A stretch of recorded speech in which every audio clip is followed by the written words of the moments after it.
Hi, I'm Steve Dewhurst. I'm the Department Chair of Microbiology and Immunology at the University of Rochester Medical Center. I'm a virologist and a researcher who studies HIV, influenza, and COVID-19. And it's a great pleasure to share with you this new book by Brian Deer, The Doctor Who Fooled the World.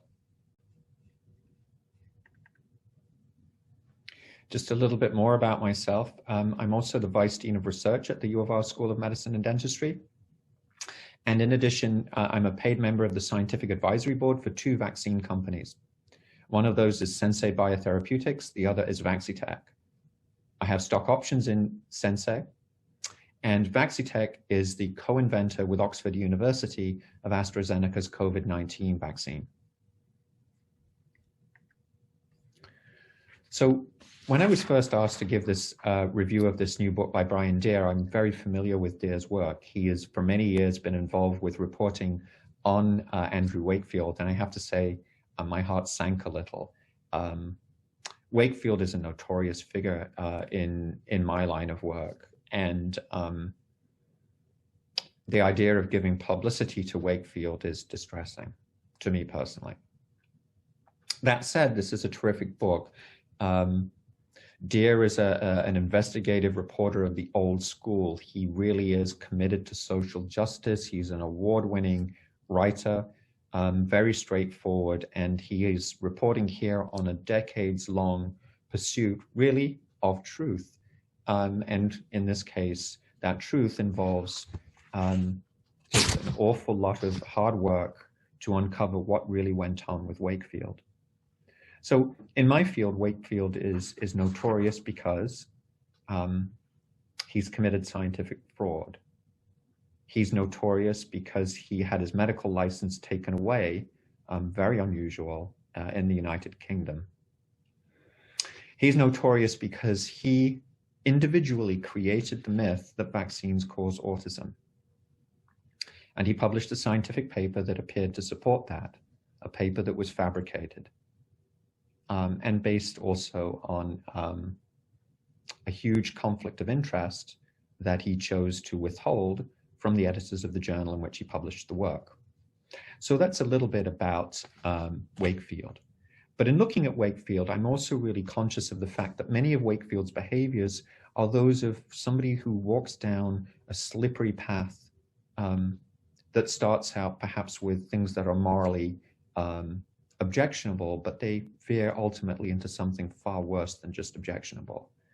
They veer into fraud, deceit, and just outright profound wrongdoing. So Deer starts the book actually in the relatively modern era in a dinner in Washington, D.C. And the point of this vignette is to really remind us all that where we may have thought that Wakefield's career ended in 2010 when his medical license was taken away and he was labeled a scientific fraud, his career did not end. He simply crossed the Atlantic, abandoned all pretense of scientific research, and went full-time into a campaign to discredit and distort people's trust in vaccines. And so this is a scene where he's, his career takes a second wind. So Deer takes us through this process, and he starts really, historically, he introduces us to a young man who has many of the characteristics of any other human being, though perhaps in excess. He's somebody who would like to be famous. He's somebody who would like to be wealthy. He's somebody who has an off-the-charts level of hubris. In that regard, he is quite unusual. And so he starts down a road to ultimately, I think, perdition. And he starts down this road where he cuts corners scientifically. He wants to be famous. He doesn't fact-check his work carefully enough. He doesn't have other people replicate his findings. And at some point, he's offered a deal where he can have his findings replicated by other independent scientists, and he chooses not to do that because at some level he knows his work can't be reproduced because it was so sloppy. And so for a moment, it's just worth pausing right here. What the early career Wakefield does is bad science. He doesn't replicate his findings. He doesn't think that he could be wrong. That's his hubris. He doesn't imagine for a second that he could be wrong. Those are characteristics that are a profound problem in science right now. We have a problem with replication of data. And so it's really important to take an example like Wakefield and show it to young scientists to try to teach people, and ourselves too as mature scientists, this is not the way to do science. One should always be questioning what one's doing and really asking the questions, how do I disprove my hypothesis? Not how do I prove it, how do I disprove it? And if you've tried and you've tried and you've tried and you can't disprove your hypothesis, then probably it's true. But that is the way to approach science, not the way that Wakefield chose to approach science. So Wakefield goes down this road of not replicating findings, having data that can't be trusted, but then he goes a step further. In 1998, he published a paper that really had a profound impact on the whole world. And that's really why the title of the book, The Doctor Who Fooled the World, it's his 1998 paper that's the foundation of this. It's a paper that was published in The Lancet. It's a study of 12 children that purports to link the MMR, measles, mumps, rubella vaccine to onset of autism. Turns out that he fabricated many important pieces of data. He changed the times of the diagnosis of autism so that it better aligned with his purported link to the vaccine. He just flat out lied. In addition, he decided not to disclose a huge financial conflict he had, which is that he was receiving money from a group who were trying to sue the vaccine manufacturers of the MMR vaccine. He received about £1 million to create this data set that have no basis in fact. So about a dozen years later, that fraud was uncovered because of Brian Deer. He was actually hired by a rival medical journal, which is its own fascinating story. The British Medical Journal, the #2 medical journal in England, The Lancet being #1. The BMJ hires Deer to do an investigative job on this paper published earlier in The Lancet. And indeed, they uncover all kinds of really just hair-raising irregularities with the work. So when Wakefield's license was taken away from him by the UK's General Medical Council in 2010, among the many things they concluded, in addition to fraud and that he would no longer be allowed to practice medicine, they also concluded that he callously disregarded the pain and distress young children did suffer, in fact, in the work he did. So he subjected these kids to all kinds of tests that were completely unnecessary. And remember, these are children with intellectual disabilities, so they can't advocate for themselves. In some cases, they have difficulty communicating. And he did that to the most vulnerable children. It's shocking. And then in 2010, he doesn't disappear. He gets a second wind and he comes over to the United States and he opens up a whole new chapter in his shameful scientific life of advocating now against all vaccines, not just measles. And this is another moment to really just reflect and perhaps to go beyond the book in front of us and really think about the moment that we live in. So we live in a moment where I don't think it's easy to think of a time when vaccines have been more important. Here we are in the middle of a global pandemic with the only road back to any semblance of normal life being through vaccination. It's the only way that people in nursing homes, older Americans, will survive the pandemic by being vaccinated. It's the only way that we will get businesses back to business. It's the only way we will get public events back to normal. So this issue of trust in vaccines couldn't possibly be more timely. And it's maybe worth reflecting for a moment that the hesitancy about vaccines isn't a phenomenon that Wakefield created. This phenomenon has been around since vaccines were invented. And it's quite understandable and human that we talk about new technologies, things that are unfamiliar. Of course, they provoke some level of anxiety, some level of uncertainty, some level of questioning. So if we go back to the time of Jenner. So Jenner is he's the person who came up with the concept of vaccination, and as I'm sure is familiar to many people. He took what was a disease of cows, cowpox, and he used that to immunize against smallpox. So he deliberately infected a small child with cowpox. The child developed a mild cowpox illness, and then Jenner went ahead and challenged the child with smallpox, the real thing, and the child was protected. That was 1796. That's would not be permitted in modern day standards. It's immensely unethical. But at the time, it was the standard of medical practice.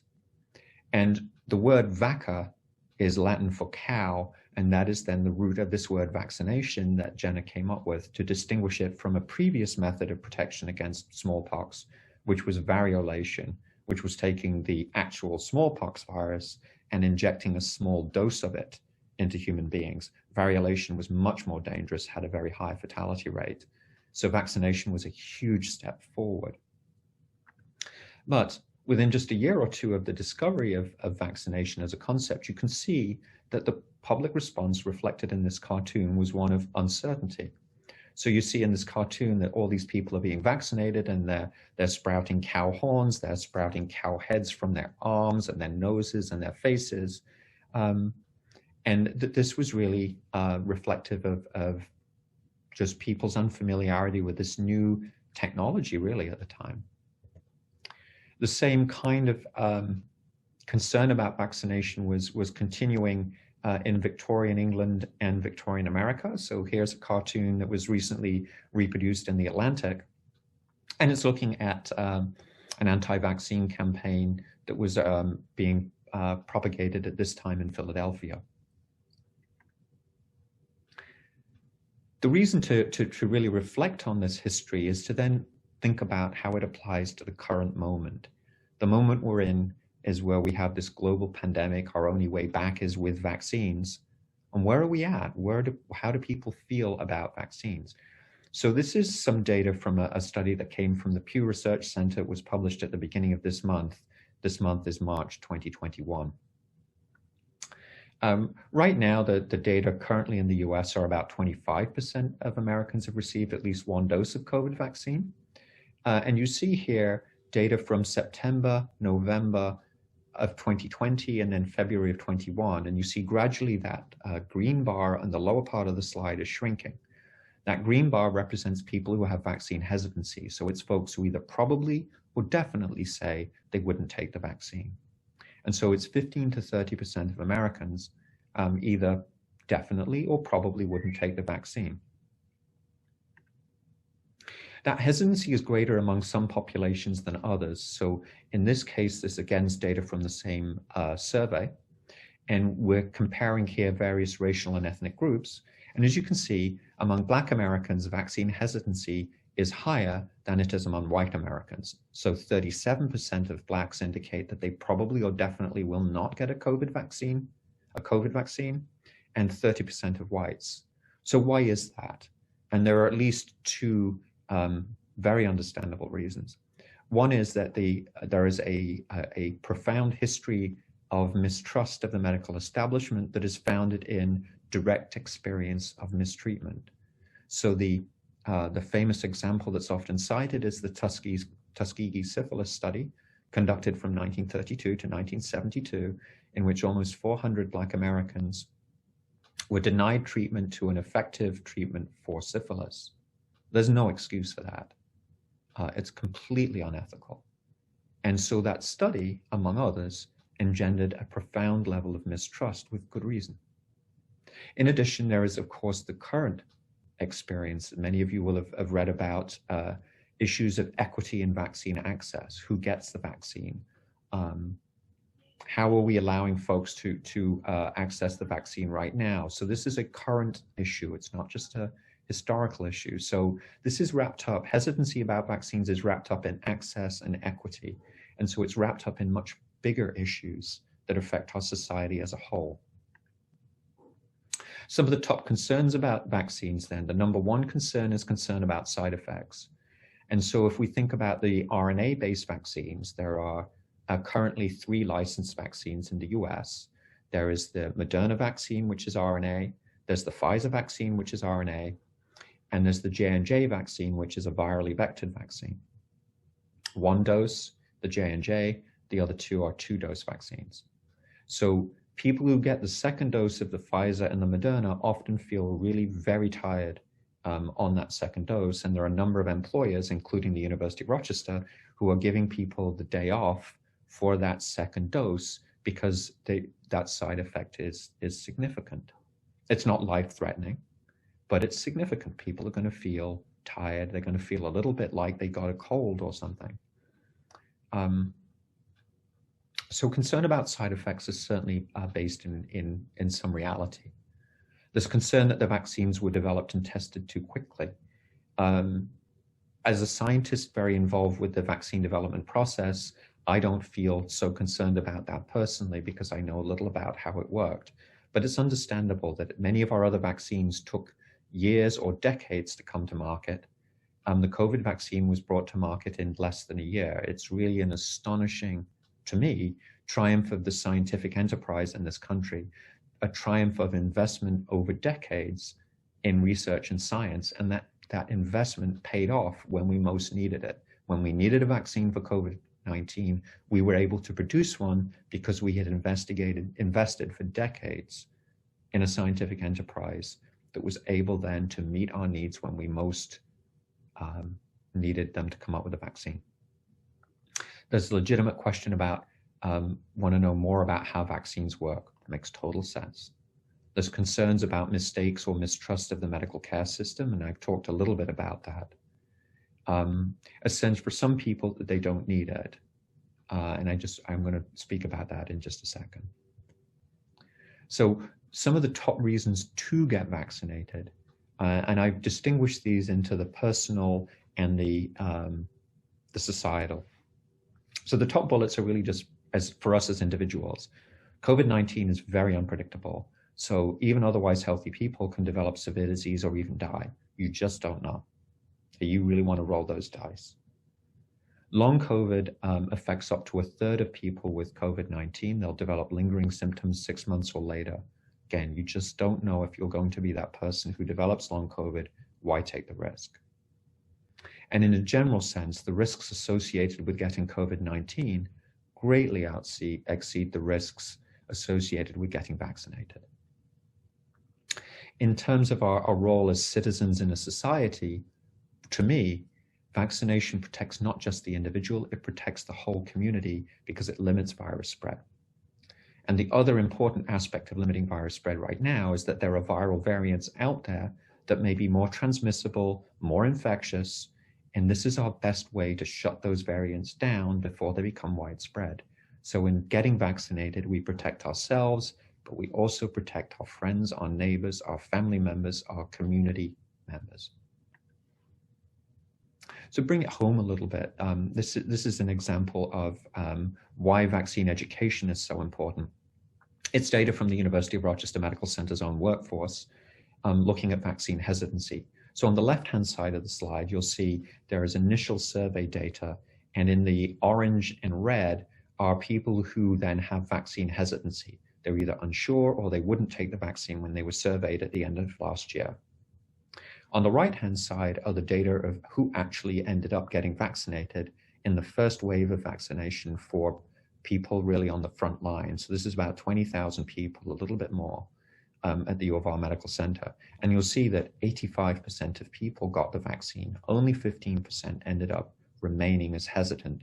And that was because there was an attempt to really get out and offer tailored education to each of these groups, because they're different populations. There's nurses, there's PAs, there's doctors, going out to all of these folks and really delivering a tailored message that helps them understand what is the vaccine all about, what is the risk, and really to increase confidence in taking the vaccine. And the other important piece is to have that message come from trusted sources.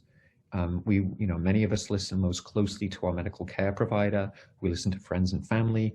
Those are the sources from which we're going to find information credible. If we go to church, we're going to listen to our pastor or our priest. Again, those are trusted sources.